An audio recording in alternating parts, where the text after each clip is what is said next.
ముఖ్యమంత్రి రేవంత్ రెడ్డి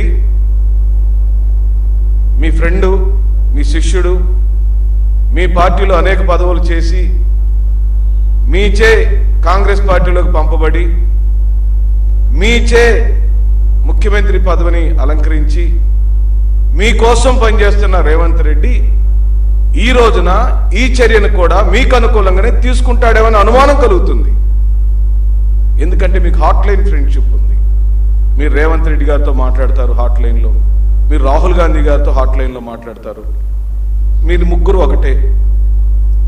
విచిత్రం ఏమిటంటే బీజేపీ సోదరులు ఆలోచించాలా, జనసేన వాళ్ళు కూడా ఆలోచించాలా. చంద్రబాబు నాయుడు గారు జాతీయ పార్టీలు ఇద్దరితోనూ స్నేహం నడుపుతున్నాడు. మీతోనేమో పొత్తు పెట్టుకున్నాడు, ఎలక్షన్లో గెలిచాడు.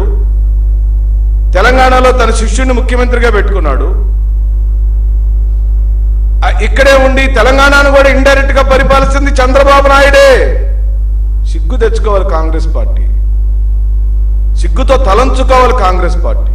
135 సంవత్సరాల 140 సంవత్సరాల చరిత్ర కలిగిన కాంగ్రెస్ పార్టీలో నికాస్గా కాంగ్రెస్ లోను పుట్టి కాంగ్రెస్ లోను ఎదిగిన ఒక్క నాయకుడు కూడా ముఖ్యమంత్రి అయ్యే అవకాశం లేదా? మీలో అంత దమ్మున్న నాయకుడు ఒక్కడు కూడా లేడా?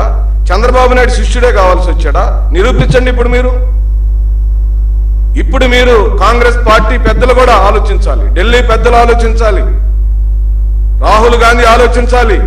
మీ ముఖ్యమంత్రి పక్క ముఖ్యమంత్రితో ఏమేమి చేస్తున్నాడో ఆలోచించమని చెప్పి అడుగుతుంది వైఎస్ఆర్ కాంగ్రెస్ పార్టీ.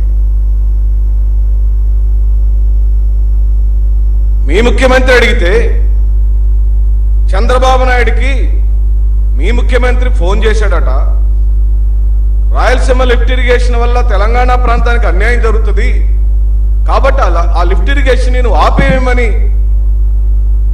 స్వయాన రేవంత్ రెడ్డి అసెంబ్లీలో తన గళముతో స్వయంగా ప్రకటించాడు. నేనే అడిగాను, చంద్రబాబు నాయుడు ఆ మాట విన్నాడు, దెబ్బతో తెలంగాణ రాయలసీమ లిఫ్ట్ ఇరిగేషన్ ఆపేశాడని చెప్పాడు. మేమేం కొత్త సొంత కవిత్వాలు వైఎస్ఆర్ కాంగ్రెస్ పార్టీకి మాకెవడి మీద మీ మీద కోపాలు లేవు, తాపాలు లేవు. మా సిద్ధాంతాల పరంగా మా రాష్ట్ర ప్రయోజనాల కోసం, ఆంధ్ర రాష్ట్ర ప్రయోజనాల కోసం, ఆంధ్ర రాష్ట్రంలోని రాయలసీమ ప్రాంత ప్రయోజనాల కోసం మేము నిలబడతాం, మాట్లాడతాం. ఏం చేశాడు చంద్రబాబు నాయుడు? నెట్ట నిలువున వ్యక్తి ప్రయోజనాల కోసం, నీ స్నేహితుడి యొక్క వ్యక్తి ప్రయోజనం కోసం, నీ స్నేహితుడిని ముఖ్యమంత్రి పీఠంలో కూర్చోబెట్టుకోవటం కోసం ఆంధ్ర రాష్ట్రం యొక్క రాయలసీమ ప్రాంతంలోని రైతాంగం యొక్క ప్రయోజనాలను పూర్తిగా పాత్ర పెట్టేసిన దుర్మార్గుడు చంద్రబాబు నాయుడు. ఇప్పటికైనా తెలంగాణ కాంగ్రెస్ అసలు వాదులు మీరు గళమెత్తండి. ఏం చావ చచ్చిందా మీలో?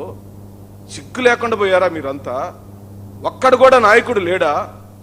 అరువు తెచ్చుకున్న నాయకుడిని ముఖ్యమంత్రిగా పెట్టుకుని ఆ అరువు తెచ్చుకున్న నాయకుడు నా గురువు గారు చంద్రబాబు నాయుడు అంటే, చంద్రబాబు నాయుడు గురువు గారు ఏమో రామోజీరావు అయితే, వాళ్ళందరూ కలిసి ఇక్కడున్న ఈ ప్రభుత్వాన్ని ఆ ప్రతిపక్ష పార్టీల్ని ఈ విధంగా చేస్తుంటే ఏం చేస్తున్నారండి?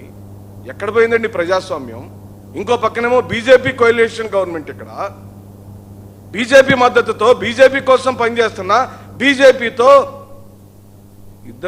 ముగ్గురు కలిసి పెట్టిన ఈ ప్రభుత్వానికి మీ స్నేహితుడు, మీ ముఖ్యమంత్రి సపోర్ట్. ఇప్పుడు చెప్పండి, ఇప్పుడు నిరూపించండి. మీకు సంబంధం లేదని, హాట్ లైన్లో మీరేం మాట్లాడుకోవట్లేదని, మీకు ఎలాంటి సంబంధం లేదని ఇకనైనా